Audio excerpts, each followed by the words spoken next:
Ассалаумағалейкум достар, бұл News Sport арнасы. Достар, ең соңғы жаңалықтар тек қана бізде.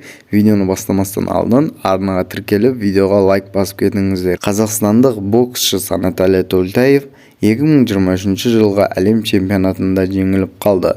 Турнир Ташкент, Өзбекстанда өтуде. Толтаев 63,5 келіге дейінгі салмақта өнер көрсетті. Оның 1/16 финалдағы қарсыласы Маврикий Ричард Колин болды. 2019 жылғы Азия чемпионатының қола жүлдегері үшін жекпе-жек қиынға соқты.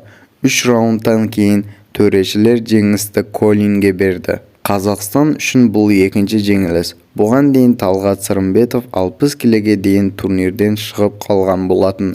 Еске салайық, 2023 жылғы әлем чемпионатының 1/32 финалында Санаталия израилдік Ахмад Штивиді жеңген болатын. Егер сіздерге осындай жаңалықтар қызық болса, немесе біріншілерден көруді қаласаңыздар, осы арнаға тіркеліп видеоға лайк басып қойыңыздар.